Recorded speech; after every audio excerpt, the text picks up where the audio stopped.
Hello pong muli mga kabayan, kamusta po ang lahat? Sana po nasa mabuti po tayong kalagayan. Samahan niyo po muli ang inyong lingkod, si Katambay Manong po, dito po sa Tambayang mga Kabayan. Komento po na inyong lingkod. Magandang umaga po muna, tanghali, hapon, gabi, madaling araw po sa atin. Sa man sulok ng bansa o mundo tayo naroon, naway maingatan po tayo mga kabayan. Ito po, komentuhan po natin mga tambay, isa pong sikat na artista po ito. At tumatakbo po ang kanyang asawa mga tambay. Dati na pong politiko ito mga babayan. Ito po ay kasama po sa grupo po na ito po ay sikat na kasama po ito sa grupo na mga nainidoro po. Nainidoro po ito nung panahon po ni dating Pangulong Duterte ay hindi na po nananalo ito. Napakadalas po nitong mainidoro. Tumakbong senador, vice president ay lagi pong shoot sa inidoro. Ngayon po ay talagang bumabalik na naman po. Ang sabi nga po ng mga Pilipino, sa grupo pong ito, ang kanila pong grupo, ang kanilang alyansa, ay ang sinasabi ng ating mga kabayan, ay team kumakain daw po ng suka. Team kumakain ng suka. Kasi, kaya daw po nasabi na team kumakain ng suka, yung dating galit na galit sila sa pamilya Marcos, ang liberal, dilaw, pink, dahil pinauhukay pa nga nila sa libingan ng dating Pangulong Marcos Sr., di ba? Dahil sa galit po nila, dahil inaipalibing po ito sa panahon po ni dating Pangulong Duterte. Ngayon po, magkakasama na po sila mga tamay. Napaka-close na po. Kaya po sinasabi po ng mga Pilipino, team daw po na kumakain ng suka. Pakinggan po natin si Sharon Cuneta kung paano niya po binatikos ang Vice President, mga tambay. Palagay niyo po ba maraming nagsisisi na hindi si Kikong binotong Vice President?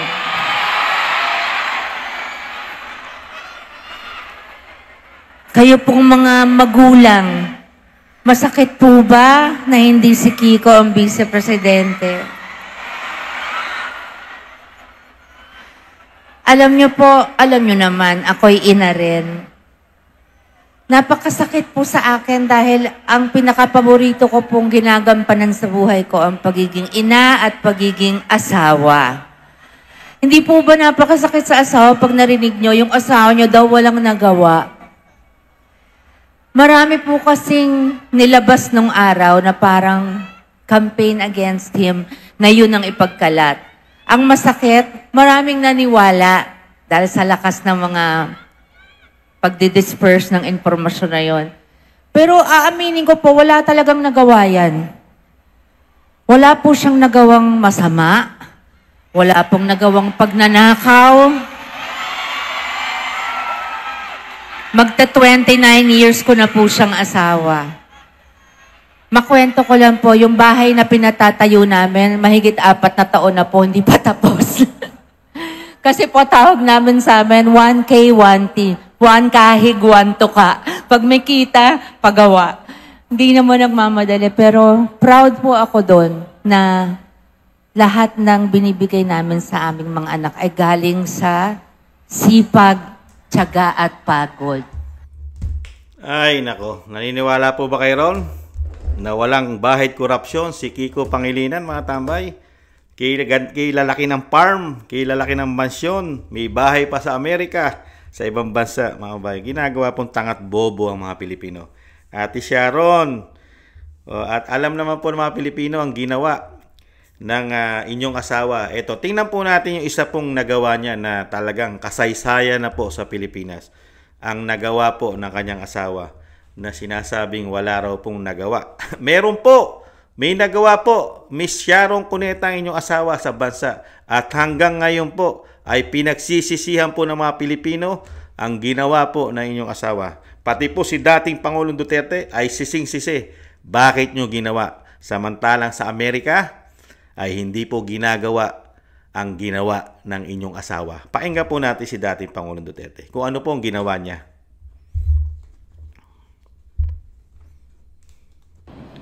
What caused yung bigla na lang tayong ang mga anak natin naging mga kriminal at an early age? Panahon ni Ramos, Marcos, even wala yan. But when itong si Pangilinan, kaibigan ko to. So I do not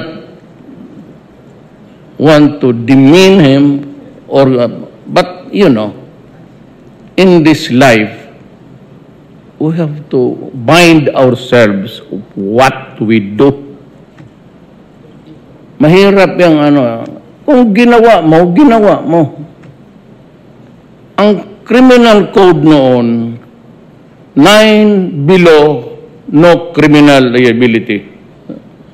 Espanyol pa yan, yung libro na yan. Revised by code. Then, above 9, below 12, and above 12, below 16, meron yang indeterminate sentence law. Pero pagdating nung yung ngayon, binabaan ng tinaas husto ni Pangilinan. Pa pretty boy, to keep abreast with the changing times.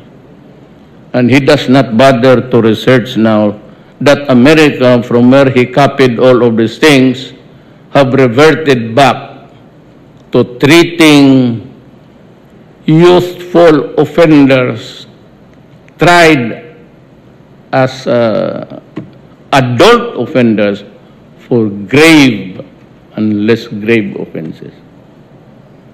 Balik na sila doon nga. So, kita yung ibang senador kagabi, isang gabi. They'll try to repeal the law. Yun ang dahilan. Ang nawala, alam mo ang nawala sa itong mga bata ngayon, who are now adult, the sense of accountability. Labas-pasok sila noon Kig mag-rape, kig magpatay, labas. The following day. Wala si Pangilinan, he never bothered to clear the line after the arrest, after the crime, then what to do with it. Ngayon, wala mag-amin. Ito naman si Pontifical Pangilinan. Akala mo walang kasalanan kung magsalita. Siya pa yung presidente ng liberal. Tignan mo. Pati siya hindi manalo yan. Ano sabi ni dati Pangulong Duterte? Kaya hindi kasi mananalo yan. Nakita niyo po yung ginawang batas. History po yan. Tinaasan niya ang edad po ng bata, mga tambay, na hindi po pwedeng ikulong, ikasuhan. Kung hindi po nagkakamali yung lingkod, yung 9 na taon, 12 taon, sa kanya, naging 15 years old, mga tambay. 15 o 16 years old, hindi pwedeng ikasuhan, hindi pwedeng makulong. Yung kanyang juvenile justice law. Unbelievable. Di ba? Ganyan po katindi ang Pangilinan. Yan po ang pinagmamalaki po ni Sharon, mga tambay. Wala raw po bang nagawa? Wala raw pong korupsyon. Pero ang binigay po sa ating problema sa ating kabataan. Kaya po napakarami pong kabataan ang naging kriminal, naging addictus, at nagagamit po ng mga sindikato ang ating mga anak. Nagagamit, lalo ng mga drug lord. Di ba ba? Dahil nga hindi pwedeng ikulong. Pag hinuli mo, kinabukasan, malaya na. Dahil sa batas ni Kiko Pangilinan na pinagmamalaki ni Ate Sharon. Na napakatinong politiko at nagsisisi raw ba tayo at hindi raw siya ang naging Vice President, mga katambay. Buti na lang hindi siya naging Vice President. Mga katambay, itong binigay niyang batas sa atin, dinaig niya pa ang Amerika. Ang Amerika, hindi po ginawa yan. Ang pagkakaalam ko sa Amerika, mga katambay, ay 9 na taon ay pwede ka nang makulong. Kaya lang, ang kulungan naman doon ay hindi ka na maisasama sa matatanda. Nakaseparate naman po sila para sa mga bata. Pero sa atin, ibang klase ang juvenile law. ang juvenile justice law ni Pangilinan, labas ka. Wala kang kaso. Ibang klase. At ano naman po ba ang history ni Ate Sharon nung panahon po na lagana po ang droga? Dahil panahon po nila ay lagana po ang droga, pati po sa Muntinlupa ay napakarami pong droga dahil may gawaan po ng droga doon. At ang balita natin mga kabayan, mismo pati si Ate Shawi ay nagamit po yata ang pera ng mga drug lord. Basta ang pera, the price is right, ay kakanta at magko-concert siya sa kulungan, mga tambay. Pakinggan po natin ang balita, mga tambay. Ibalik tanaw po natin ang mga kasaysayan po ni Ate Sharon, ang kanya pong concert na ginagawa sa kulungan po ng mga drug lord, mga tambay, sa Muntinlupa.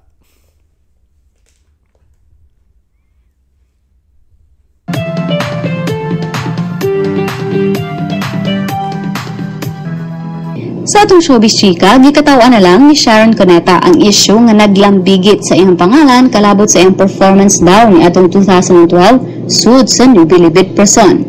Usa sa mga witnesses sa congressional hearing on alleged Bilibid drug trade ang nibutyag nga appeal si Sharon sa mga showbiz personalities nga ni-perform alang sa mga drug lords o mga piniriso.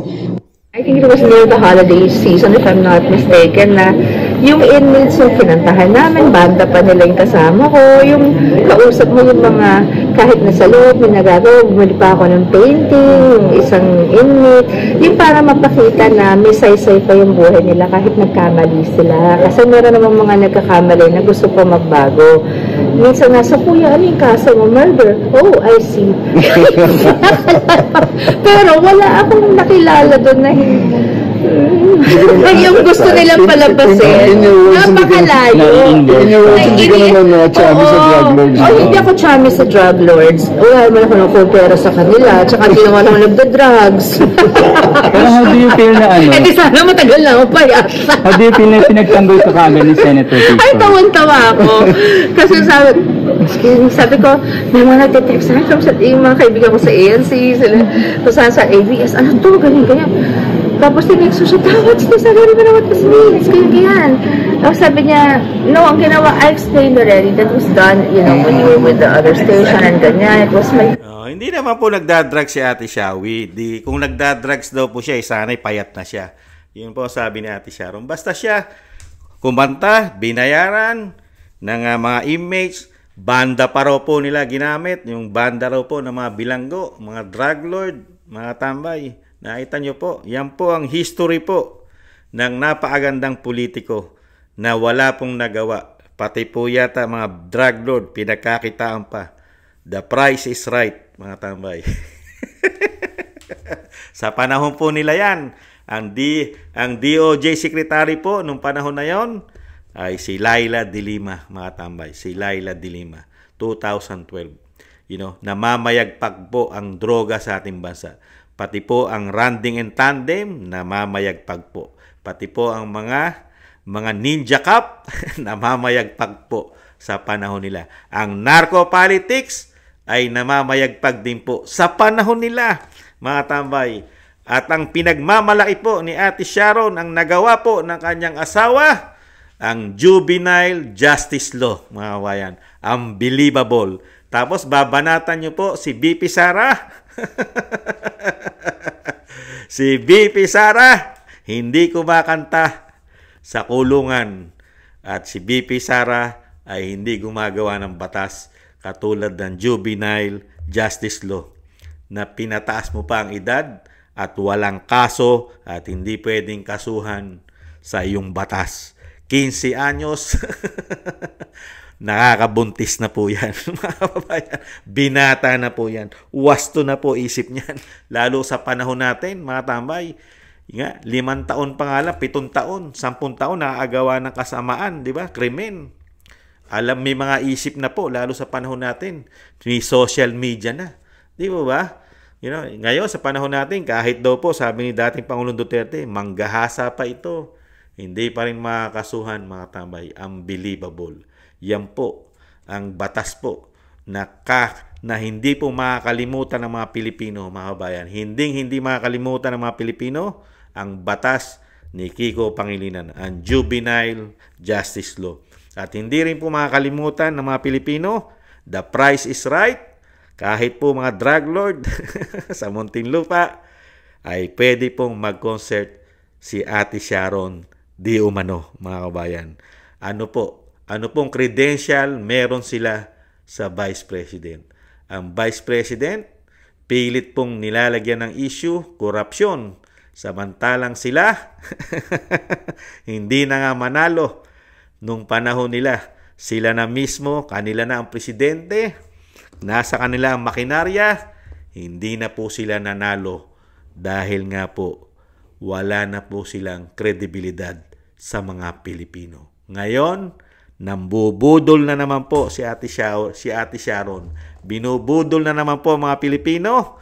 Hindi na po mabubudol ang mga Pilipino, Ate Sharon. Hindi na po kahit dahil po ang artista po, napakagaling nyo pong umarte yata, Ate Sharon. Light camera action. Ano akala nyo? Nakakalimutan na po ng taong bayan ang Juvenile Justice Law ng inyong asawa na lumaganap mga kabataan, tumigas ang ulo dahil po sa batas ng inyong asawa. Yung ating mga kabataan, nagamit po yan. Kaya po napakarami pong gago. Naging gago po ang kabataan. Lahat po, pati bisyo, napasok na po. Lalo ngayon, napakahirap ng buhay. Gamit na gamit po ng kabataan yan na sumasama. Yung masasama nating kabataan, nagagamit po pati illegal na droga. Yan po, nagagamit po sa transaksyon yan. Real talk. Ang ating kabataan, dahil gamit na gamit po ang Juvenile Justice Law ni Kiko Pangilinan. At kung sasabihin nyo po na nagsisisi ang mga Pilipino dahil hindi naging Vice President ang inyong asawa, hindi po maging Vice President. Dahil nga po, mahirap pong kunin ang isang politiko na katulad ng asawa nyo na pinlas na, nakaplas na sa inidoro, uhugutin pa ng mga Pilipino. Hindi magusto ng Pilipino at mabahong-mabaho na nga dahil na-plus na nga. Ngayon, bumabango lang kayo kasi ang Pangulong Marcos ngayon ay kaalyado nyo na yata. At syempre po, mabango na dahil nakabalik na po kayo at ngayon po ay talagang magkakasama na kayo. Pero sa taong bayan, hindi nyo po maluluko kahit po artista pa kayo. Sharon Cuneta, kahit artista ka pa, walang maniniwala sa iyo, Ate Sharon o Shawi. Walang maniniwala sa iyo na hindi nangurap di umano yung asawa, hindi nagpayaman ng iyong asawa sa politika. Walang maniniwala sa iyo, Ate Shawi. Malabo ka pa. Malabo ka pa, Ate Shawi, sa sabaw ng pusit na mismo ang isang convicted ng child abuse ang nagsabi. Maraming salamat po mga kabayan. Huwag po nating kalimutan ang mga nagawang batas. Ang sinasabi po ni Ate Shawi, huwag po nating kalimutan ang nagawa po ng kanyang asawa. Mga kabayan, napakaganda po ang nagawa ng kanyang asawa sa ating bansa. Juvenile Justice Law. Yan po mga kabayan, muli po, huwag po nating kalimutan ang pag-asa po at makapagpapabago po sa ating justice system. Siyempre po, sa paggawa ng batas, lalong-lalo na po sa pagpasa po ng bitay para sa mga politikong korap. At siyempre po, ang drug test para sa mga politikong addict, mga kabayan. Maraming salamat po mga kabayan sa mga gusto po ng ating tambayang mga kabayan sa YouTube at TikTok. At ganoon din po sa mga nagko-comment, like, share, and subscribe. Maraming salamat po mga kabayan. Sa muli po, ingatan nawa. Paalam. Bye-bye.